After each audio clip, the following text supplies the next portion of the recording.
bakoti makambo yango permanence elinge kende Chibala lobby comme président ya UDPS il faut récupérer permanence maman Denise mokambe ba maman ozo ka ba maman ebele au lobby nini président ya UDPS Bruno Chibala alinga ko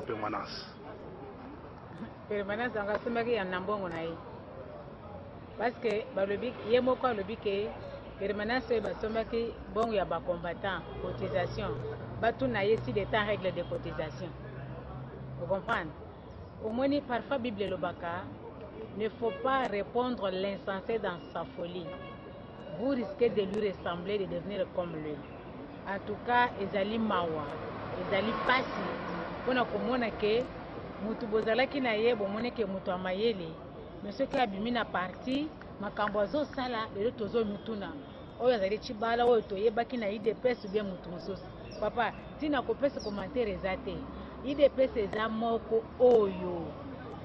Oyo moko oyo etensekedi wa mulumba atikeli biso kala mingi tezokotisa congrès po topona mokonzi ya IDPS ya sika oyo biloko bachibala za distraction ozali kosenga na peuple congolais alanda Chibala te soki otali makambo ya lobby azali kose contredire lelo ki wapi kijuriste ya Chibala Bruno wapi kijuriste na ye wapi mayele na ye azalaki na yango en tout cas bwana alobela musika pona kosepelisa ba oyo batindi asali kambwana azali kosala makambwana po ase justifier soki aza makasi soki aza mobali dayawa abenga na biso za permanence totale mais le loi côté congrès lobby que non vraiment ya za combattant ya kala obunia peut-être 37 ans on ne pas battre yango péché qualité convoquer congrès a comme le président de PES Nixon aza biso boy biso pe tokombe na kati ya bitumbo totingami tokangami parce que biso tolobi tokoti na vision ya titi yebete vision ezalaka ya Nzambe mais mutu akomaka stratégie pe méthodologie ya Nzambe IDPS ezali vision monene ya Nzambe pona kobimisa bana Congo na buhumbu na dictature po ete bana Congo ba vivre malamu tina wana omone tensekedi wa mulumba ndenga bundi bitumba kaka na kati ya vérité aboyi ko fléchir devant les forces du mal alobinga nazo bunda na Nzambe na ngai na peuple na busolo tokolonga kaka atiki biso bobosa na teka bando yebisa biso boye na IDPS awa tozalaka biteni misato ya liboso eza na ba idéaliste bato bakoti po bamoni vision bamoni idéologie bazali kolandela idéologie mais bato wana bazalaka mingi te baza mwa ndambo ya mibale deuxième catégorie ezali ba opportuniste bato wana bayaka kaka soki ba profiter bazo pouvoir pona ba poche na bango bato wana baza ebele bamosusu bazali mwa ebele bazande ba traître boyebi musala ba traître mabana ko yebisa biso alobi boka mote batu na batu tokomona bango na tokomona mbuma ya misala na bango ata tozali na proche ya victoire ya IDPS ba traître wana na ba opportuniste bakobima bakotika place na ba idéaliste po ete bakamba mboka po ete mwana Congo ase retrouver ase na lingombe ya IDPS makambo tata wana zo sala ngai kutu nazo naza juriste est-ce que quoi ça makambo ka boye c'est un juriste papa yango wana omoni ke na mokili luka mayele na Nzambe ya kokamba bango baluki mayele ya mokili yango wana tozali kolanda eza na nzembo moko bazoyemba balobi bato ya mokili batelengani bato ya mayele basuki bato ya mangomba batelengani eza etumbu ya Nzambe boluka Nzambe bosala makambo ya bwanya ngai nazomona ke oyo nayebi te tobenga ngo nini biso bama tozolukela ngo kombo tokobengo prochainement po topesa kombo ya makambo tozomona na ndeko na biso wana maman Denise olobi obi prochainement bokobenga nga bopesa kombo tozala impatient pona koyeba kombo ngo po balandi biso bango pe bakozela kombo yango vrai kombo ya Chibala nayebi te ya Chibala makambo tozomona tokopesa yango kombo ya solo ezali tozobina bato bazobina mabini me mabini ezanga kombo biso tokede bango topesa bango kombo mabini bazobina ya solo maman Denise siko bino ba mama marche ya le 19 mikolo ekoposana eza ndenge nini et qu'on bon on a marché comme ville morte ton ndenge pour on dirait que bato ba ko loboke DPS tikali ama lobi DPS zo sala mbetu ya pouvoir en place bala la kana bango pongi ya ba ndeko yango no moto ye réunion a maina yo moko ozinga ya va réunion sila omoni ba mande ni ba vandi wana to bengisi ba mana kata ba fédération ba section tozo bundela mboka na biso papa biso mboko oyo toza déjà na victoire de bato bazo yeba te bato bazo mona te omoni tango zo lelo bato bazali ko s'agiter omoni tango molili ezalaka soki pole eye po ebengana molili po ekende ebandaka nano ko s'agiter. C'est ce que nous vivons en RDC, notre beau pays. Alors, biso peuple congolais, tous en victoire. Marche, oh, et bon, on est dans la ville morte. Il y a toujours une méthodologie à peuple congolais. La stratégie na biso. Yango tozo bongisa lisusu, wete tozo bunda, to marcher ko na isengo ya ko marcher te. Ba tous bakanisa que ceux qui tozo marcher baneza pona sengo non. Na marche to marcher ko na isengo te. Vous allez marcher pour manifester mécontentement. Il y a un dengue bazo kambambok na dengue moko ya mape. Tali lo to lo awo électoral oyo tozo yebete ke bande kuna biso basambe la kanzambe nini. Poete bozo ami bokende kozo balwa, vous allez kopesa ka toujours peuple kanda. Mais biso tozali confiant na biso moko pe na nzambe na biso chaka liboso. Poete mboka na biso yo biso moko to bundele yango to bimisa yango esika bato batiaki yango na grâce ya nzambe tokolongaka grâce à nzambe tokolonga tokomina suka Lisette Kabango oyoki la présidente de la Ligue des jeunes à Québec oyoki maman Denise talaka moi connexion ça la moi bien talaka yo moi connexion ça la moi bien yo ya kobanga les ato maman Denise loba ya suka peuple congolais. Nous ne sommes pas n'importe quel peuple. Boka Congo ezali mboka oyo biso bama tolobaka zamba vanda na kati ya Congo. Mais biso nde tomiyebi te. Tolongola bobangi. Tolongola tutu ba mama. Tolongola monde ya légèreté. Totika pe makambo mususu ya mabe. Tolatana no busa to bunde na mboka na biso na Nzambe longo.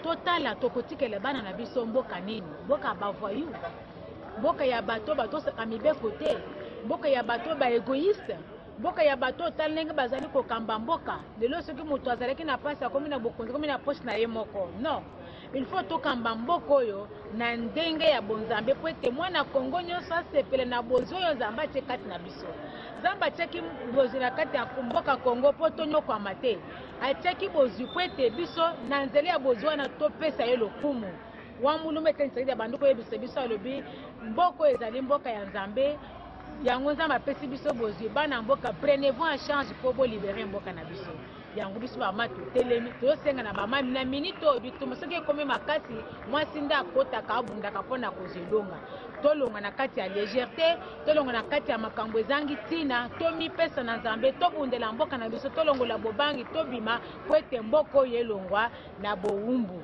tokokondima bowumbu ya bote ndenge totelemelaka misala mabe na soki tokeyeba église totelemeli misala mabe na au nom de Jésus totelemela misala mabe na kati ya mboka na biso parce que tozomona kati ya mboka Congo eza susu malamu te komi makambo ya misala mabe totelemela yango na kombo na Yesu elongo na kati ya mboka na biso ezala mboka ya bolingo ya kimia ya kobanga nzambe ya botosi mipeko. Voilà, oyoki message maman Denise Lopeto, maman Mukuna Andrette et Allemagne, Bambote Belé, maman Toza Ilongo, Talaka Ndengo Salaka va bien. Maman Tete, Bambote Belé, Tolobaki que non, Masolo Tosuk Sango Ate, beaucoup soit Tosala, mais non, ça pour vous la bien informé, bon monde de détermination, ba congolaise, na ba congolais, mais tous les agues abisso, bien les agues à Bango. Merci, maman Denise. Merci. Oui, mbote papa journaliste. Ah, tout ça na permanence ya UDPS impression les années na mayo to Kolanda ya Chibala ndenga sali Konge, monsieur président ya UDPS en remplacement de Tshisekedi olobi bone. Mai oyo tuninga papa na sepeli na mutuna na yo. Mais babiloko wana eza déjà biloko eleki trop na UDPS. Il soit se répète, c'est-à-dire oh tout le monde qui na bandeko na biso ya ba rigini yango pe et se répéter lelo donc pour na biso tozo pesa biso pasi koloba makambo wana mais totiki ye asakana na mabele akozala bloqué quelque part dans quelques jours donc asala ne oyo azo sala toyebi ke mowe akendaki atikeli biso oyo eza bijou mpona biso me na oyo azobunda butu moi na mosala na ye akendaki koluka po asala akontinue kosala yango. IDPS eza parti bato bakufi ebele oyo ezali bavivant na bato bakufa biso nyonso tozosangana tozokoma eloko moko. Même père mpe ndenge akufi aremplace bato oyo bakufa azaka na litu wana donc na ye oyo azosala donc nayebi ke ekoleka nango mikolo ebele te mutakala na bango ekobima na mpwasa ya solo wana bokolika toza kolika parce que biso tobundelaka nde vérité so mpona vérité te mais IDPS exista te soki ezokoexiste lelo mpo tozalaki na lider oyo abundi parmi les 13 parlementaires. IDPS eza lokola IDPS eza roi azalaki na basi ebele mais na basi oyo nyonso oyo azalaki fidèle ezalaka de la personne de Etienne Tshisekedi ye nde mutu asimbi bendele nango tikino lelo oyo mais baoyo nyonso baza koya mpo badestabilize IDPS. Tshisekedi sakufi mais tokotala siko biso na bango bato totikali ndenge nini biso na bango botikaka bato ondire botikaka bato ya maloba mais sur terrain eloko eza te quand même bokobenganaka bilaka na maloba. Oui, maloba mpe eza moko ya arme oyo mpe ezokontribue na makambo oyo parce que soki oyibi na yo lelo mais bayebisi yo teke bakangi yo moyibi to kobanga te mais soki oyibi bakangi yo mpe moyibi okozala na crainte. Donc biso toza sire na makambo tobundelaka quelques instants a tokolonga mboka po biso nde tokosalisa ba vraie élection. Donc oyo kozala apaisé crédible transparent ezalaka nde IDPS parce que banda to banda Congo élection transparent crédible nani esalama te bakongole nyonso bayebi ke no IDPS nde kosalisa élection ya solo bazelaka yango mpe baza sire ekosalama. Boza sire ekosalema mais jusque là po bozwa pouvoir on dirait bozobanga te tozobanga te po tozwa pouvoir bozomobilize te. Non, article 64 akomika ya maloba non po tozwa pouvoir oyo tokomi koloko koputana ntango tozalaki na 2016 tomonaki ke tobima libanda le 30 tosala oyo nyonso esengaki mais lokola papa le défunt azalaki président ayebisaki biso te bozala calme makambo nyonso tokolanda yango na accord ya Senko nde bapesaki ndeko Kabila inane mpona aorganize baélection oyo inane wana ezalaki na janvier mais lelo tokomi na décembre na décembre oyo tokomi yango nde sikoyo tokomi sombele suka bisanga ndenge yo journaliste olobi ke tozwaka te mais sikoyo konte bajour oyo toza lelo ti tokóma le 31 soki tokozwa to tokozwa te ya solo balandi biso ntango bozomona aza moko ya baparlementaire de prix présent cellulaire parlement de bobo ya rai wana bango nde bachauffaka kuna présent chaleur bango nde bachauffaka kuna bango nde bazoningisa bakote kuna balobi keno totala nanu tokozwa te ndeko bozobongama ndenge nini mpona makambo ya le 19 sensibilisation biso ya ndenge nini. Oui, merci.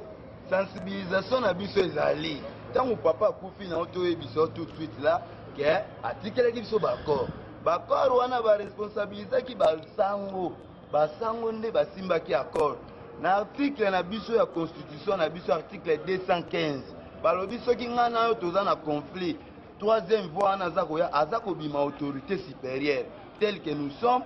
Semko lelo ye nde mutu asimbi bebele po ye nde mutu avandisaki tous les deux cas majorité na opposition maintenant ndenge tozoloba boye Semko nde azali autorité supérieure lelo Semko mpe apesi position na ye ke lokola bino bokokisi accord te ye mpe abeti kelelo ke a partir déjà ya jeudi oyo ngonga ekobanda kobeta na baparoise nyonso mpona koplakisa ke accord ya Saint Sylvestre tozosauvegarde yango ne mukolo ya jeudi bokosentir toute l'étendue ya république akobeta sifflet akobeta kelelo mpona kosauve accord oyo kona kolakisa bango suka na bango ekomi pembeni totindika bango bakende batikela biso mboka na biso Congo. liloba suka ndeko poto moka bwana. Oui, liloba nanga kaka suka ezali ke peuple congolais telema mpo Congo eza ya biso kotika te mongunia aya kobundela mboka oyo eza na nzembo moko boyanga moko nayembaka ya hommage ya Tshisekedi mawa Congo alela nani ayoka ya ata mawa Congo mawa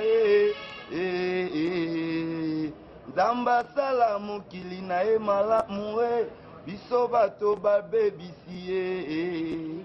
Donc na banzembo wana toyembi biloko toyokaka na sango ke Congo etonda diamant na cuivre mais biso bana Congo tomona diamant ngote tomona cuivre ngote tomona coltan ngote eloko moko te eza kosenga congolais nyonso atelema ezopesa biso pasi congolais azavana na ndako na yakomi na age ya 30 ans aza koyeba te ke nga mpe mpona kende komilukela mais loko oza kokoka kokende komilukela te mais bundela mboka mpo le seule solution etikali fo bundela mboka osoko bundeli mboka te okolia ndenge nini okovivre ndenge nini.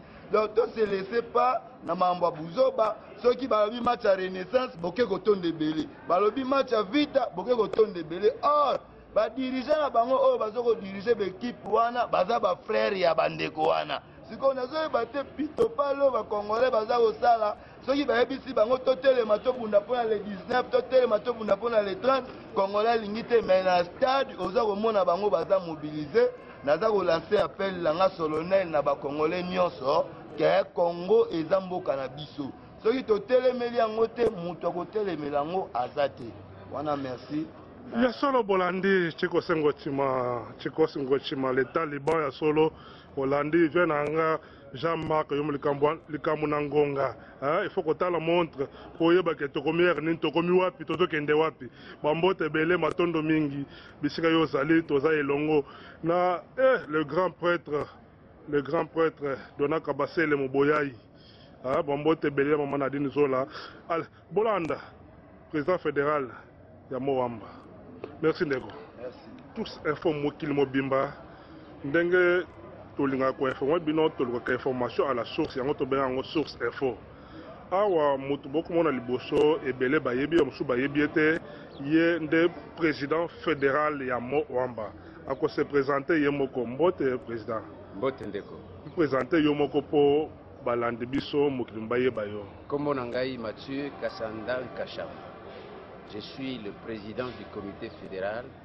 Il y a eu de PES Moamba. Ça, c'est ma 5e année que je suis à la tête de la fédération de Moamba. Il y a solo mwana mboka président fédéral Mathieu Kasanda. Permanence ya parti ezana mabele na yo. Lelo toyoki lisolo ya congrès oyo Bruno Tshibala ou azalaki secrétaire général adjoint, c'est-à-dire ancien secrétaire général adjoint à UDPS, à Kotsi Congrès, monsieur président ya UDPS, na maloba na ye na soka lobi esengeli azonga ayekozwa permanence ya UDPS lokola komi président. Réaction na attaque président fédéral. Ok, merci Ndekonanga. Merci et que les alipes Koka Musangai na koyeba le sérieux ya monsieur Bruno Tshibala na ndenga na yebelie na koka kondimate ke maloba ndenga na ebima na monoko na ye parce que ça c'est un patrimoine national. Oyo le sphinx de l'humanité que nous pleurons aujourd'hui a tikela biso. Si Bruno Tshibala linga ya kuzongo, il faut présenter ma preuve ya kuzola na lolenge kani parce que est combattant de l'UDPS, c'est lui qui cotise et c'est lui qui achète sa carte de membre. À ma connaissance, moi je sais que Etienne Tshisekedi de son vivant, c'est moi qui lui ai vendu la carte. Il avait payé les cotisations à sa cellule résidentielle à ma présence. Félix Tshilombo Tshisekedi, mêmement, c'est moi qui lui ai vendu la carte papier qui vient de s'écouler, et il avait payé ses cotisations à sa section délimitée. Mais à ma connaissance, je n'ai jamais vu un carnet sur lequel il y a un reçu de M. Tshibala Bruno, il a cotisé. Je n'ai jamais vu la fiche d'adhésion à l'UDPS remplie et signée par Bruno Tshibala. Donc, je ne pense pas que... Et si tel est le cas, il doit y avoir quelqu'un qui s'est plaint. Qui s'est plaint par rapport à ce bâtiment? Ce n'est pas le peuple congolais, ce ne sont pas les combattants. Donc, le patrimoine que Tshisekedi nous a laissé est inaliénable. C'est-à-dire, le lot, on voit bien qu'il n'a pas de qualité. Pour Yomoko Lobete, avant de présent, avant de UDPS, à Bondi, pour la présence 37 ans. C'est que pour 37 ans, ils ont justifié qualité. Non. Nango. Non, Ndeko, journaliste. Et membre de l'UDPS, d'après nos statuts, c'est lui qui cotise pour son parti. Toutes sortes de cotisations. Oyo a sombi carte na ya membre ya UDPS. Et Oyo a participé à la activité, à la réunion régulière, il y a un organe de l'UDPS, il y a une manifestation à l'UDPS. Voilà celui qui peut bomber le torse, dire que je suis membre à part entière de l'UDPS. Si M. Tchibala remplit ces conditions-là, il l'est. S'il ne les a pas remplies, à lui de tirer la conclusion. À lui de tirer la conclusion, maintenant nous sommes devant un fait accompli. Oui. Il se réclame secrétaire général adjoint de l'UDPS. Il est de l'UDPS. Avant, il se réclamait secrétaire général adjoint de l'UDPS. Aujourd'hui, il est président. Bon, au préalable, moi je poserai la question à savoir qui a convoqué ce congrès. Parce que nos statuts, M. Bruno Tchibala, à qui j'ai beaucoup de respect, il connaît les statuts, il les a. Et qui a convoqué ce congrès? Parce que pour convoquer le congrès, il y a des préalables. Alors, celui-là, qui l'a convoqué? A-t-il qualité ou pas? Donc, quand les prémices sont fausses, on aboutit à des conclusions qui sont également fausses. Mais il est quand même juriste. Avant de s'engager dans cette démarche, n'est-ce pas quand même, il a fait des recherches, il a tiré des conclusions? Et je crois qu'en tant que juriste, il doit avoir tiré de bonnes conclusions. Conclusion, aujourd'hui, le président. Oh, moi, je suis nommé par Etienne Tshisekedi Mulumba. Il m'a laissé comme président fédéral. Et il faut attendre une décision venant de notre organe issu du sommet du parti, selon nos statuts, pour que je sois remplacé. Mais moi, je peux reconnaître un président que, quand j'ai lu nos statuts, je n'en vois pas. Mais sur RFI, Bruno Tchibala a déclaré que l'UDPS n'était pas un parti de la famille biologique. Le fils ne peut pas remplacer le père. Ah oui, merci, monsieur le journaliste. Est-ce que moi, je suis de la famille de Tshisekedi? Non. Mais je suis un cadre au sommet. Donc je ne suis pas de la famille biologique de Tshisekedi. Et l'UDPS, quand Tshisekedi et sa famille, il faut faire la distinction. Donc, de tous les enfants de Tshisekedi, est-ce qu'on a pris un autre enfant qui est venu pour prétendre assumer la présidence? C'est celui qui est devenu membre de l'UDPS. Je vous ai dit qu'il a acheté la carte auprès de moi. Donc celui-là a droit, ce n'est pas tout le monde. Donc ça c'est un faux discours. Le vrai discours, le vrai combattant de l'UDPS respecte les statuts jusqu'à ce jour. Quand nous irons au congrès, si on va les modifier, ça c'est plus tard. Mais pour le moment, tout ce qui s'est fait en dehors de cette permanence, en dehors de nos statuts, est nul et non avenu. Mais il parle de la réunification de l'UDPS, les lois sont les bateaux sur Sangana. Sangana pour les Bozoboya, Sangana pour être l'UDPS, ils ont le lois Makas. Est-ce que Banan Baswani na l'UDPS? À ma connaissance, n'a évité de soigner Namot. Surtout ça, ma camouflage, surtout ça, quand on a 4 nabiso, de ma calibanda. Tout ça, la permanence nabiso, ce qui est comme à Libanda, va ne comme à Batoussous. L'UDPS n'a pas de problème de réconciliation. Merci, Mingman Nambo. Je vous en prie. Parce que la minute on a président, il y a parlement debout, Zando. Hôtel de ville, parlement debout, hôtel de ville. Voilà, il y a moi se présenter. Ndekolelo balembo une permanence c'est pas ya Bruno Tchibala. Alobi ki yende comme président, il y a UDPS, yende muto remplacer UDPS. Et ça sur le taux lokuta. Mais namoni pensa que monsieur Bruno Tchibala a signé ce certificat na yaliwa. Oya koboto la permanence. Mais c'est tout comme Moïbe a kokota bokosala nini. Mais mokozoye bobomi na ebite Tchibala soka ko koboto la permanence na biso ya UDPS ye muto azali ya PPRD na Kabila. Aya awa na permanence ya UDPS. Mais akende kozo ya PPRD. Oya ndako ya PPRD baboto la kana gombe. Mais oya c'est pour l'UDPS. Lui n'est pas de l'UDPS, azali auto-exclu. Ya pona Kabila akenda ko travailler na Kabila. Azana compte na biso UDPS. Pardon, comme on a écouté, c'est par accident que autant comme on a. Na lingali so autant comme on a été. Ya solo mwana mboka lelo oyo bakotisi congrès. Mais partout au Kolanda, azali ko se réclamer kazaka membre ya UDPS. Mais bino wana bozobo les qualités wana pona ni. Ah bon. Mais hier d'abord azalaka nani? azalaka nani na UDPS? Est-ce que soki pe azalaki na biso yendeza na qualité ya ko convoquer congrès au moment où le secrétaire général Jean-Marc Kabunda Zali. Mais comment Jean-Marc a convoqué en côté yé qui auto-exclut, même ceux qui ont na parti na biso, est-ce qu'ils ont la qualité à convoquer congrès? Non. Ça c'est Madu une Birindo. Madu une Rigini. Avec qui Belgique.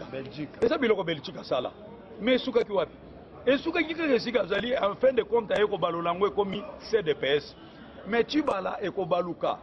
Wana zali IDPS ngwanzu na congrès ngwanzu. Il y a qu'on réussir. Ça n'est pas le congrès de l'UDPS. Et c'est le congrès à PPRD IDPS Ngwanzu. Ce n'est pas l'UDPS. IDPS Bissoyo. Ce qui est congrès, au comment on a besoin de Kati, au comment on a Jean-Marc Kabunda. À cause de la décision convoquant les congrès extraordinaires. Ce n'est pas à Tshibala. S'il vous plaît, Tshibala, ça m'a PPRD. C'est quoi, Bobo, il est 37 ans, on va se le permettre dans Mbota Tshisekedi. Atikala Kosala 37 ans. Tantôt, à Keina Bamishiki.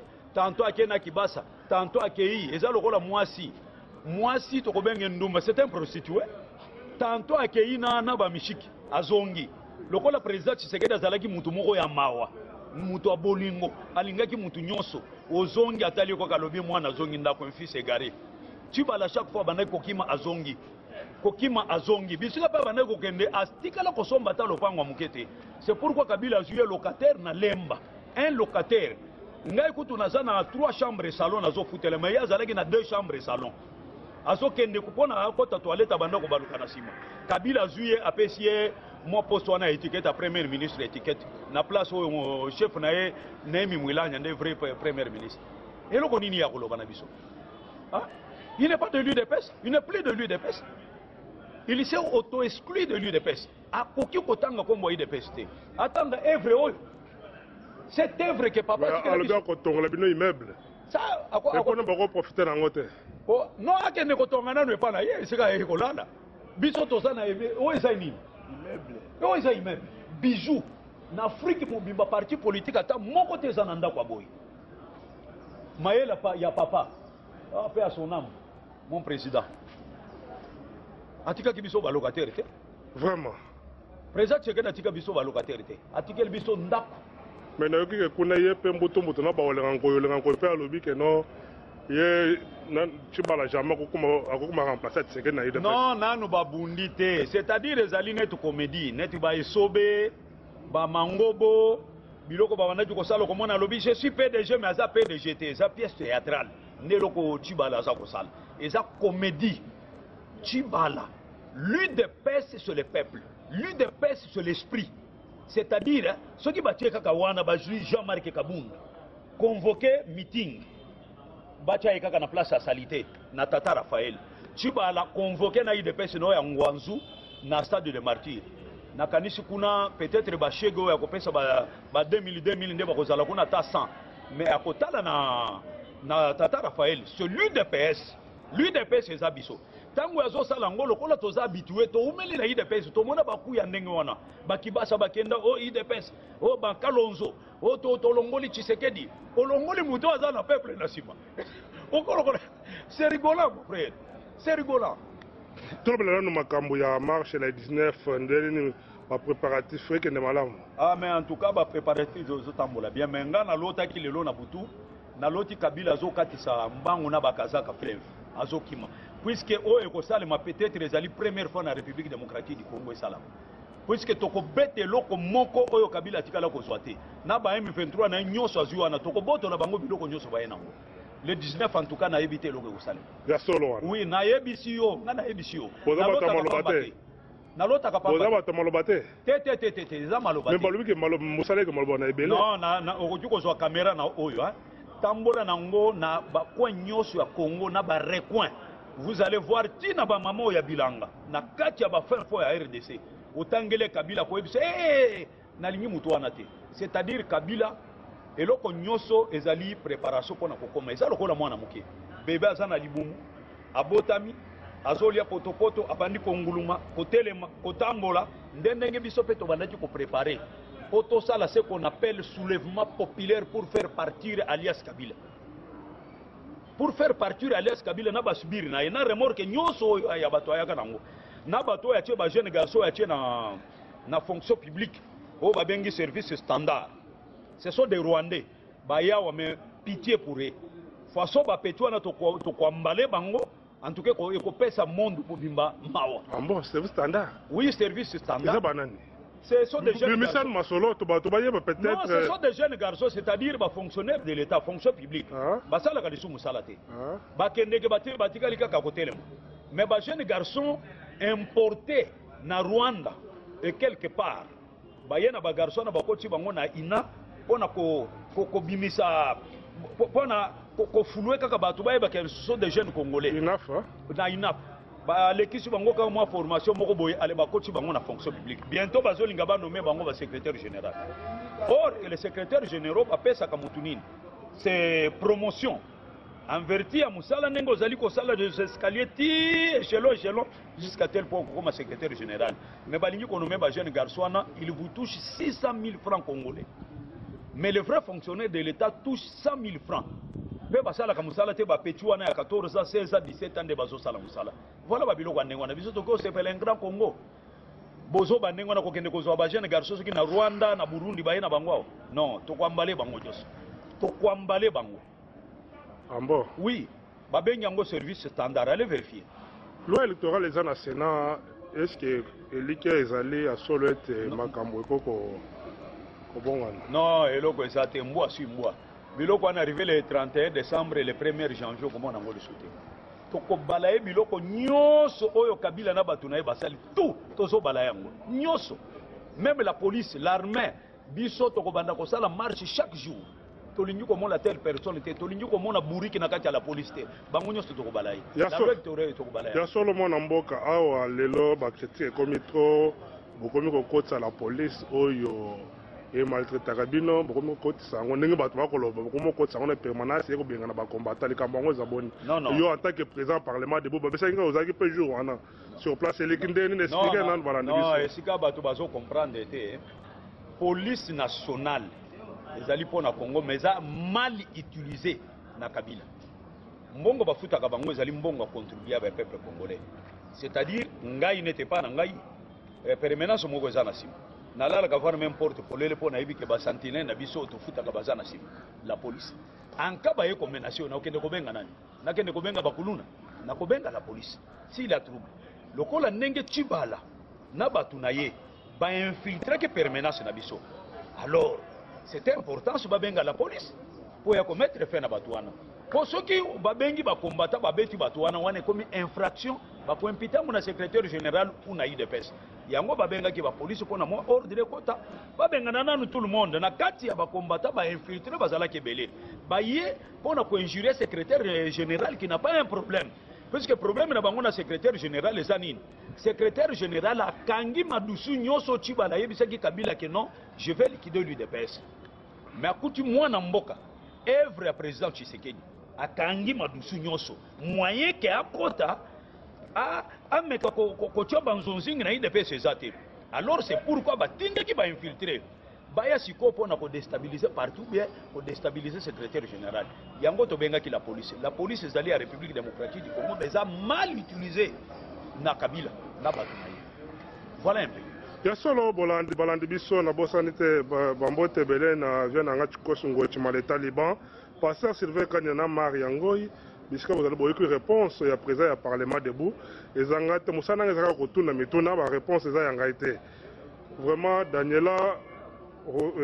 Daniela Victoria Certa Roselyne Mbombo boyoki baréponse eza yanga te vérité yango wana loba sukaka mwana mboka oyo na profite mpe na pesi Roselyne Mbombo mbote mingi ye nabengaka ye made in chichi naza kopesa lutandila Yannick Pires lutandila bambote ebele Yannick bambote ebele Mathieu Muboyayi malgré ba Mathieu Muboyayi bango nyonso napesi bango mbote ba Félix Kabala Embleman na bienvenue bula zonga na nzela nazotala na Facebook nazomona zobeta libanda secrétaire général aza na problème te le gouverneur na lela yo forme na sengi na yo pardon zonga na nzela s'il vous plaît s'il vous plaît napesi bino nyonso mbote tuba na poto bozala na biso na sima pour faire partir Kabila. Vraiment Lisette Kabang en direct à Montréal, Bambote Belé, la présidente de la Ligue des jeunes la plus active. Bambote Belé, chez Ozana Bana Canada, nous sommes Montréal. Bambote Belé, Tozana Claude Lumwanga. Claude Lumwanga, Bambote Belé, chez Ozali. Maman Mokuna Nakati à Allemagne, Bambote Belé. Isidore Ndala Kashiba. Bazana Kati à Canada, on va contribuer à la lutte pour que Mboka na biso échanger. Merci mingi balande biso to comme na suka masolo na biso. Allez. Tokutani malasima. OK.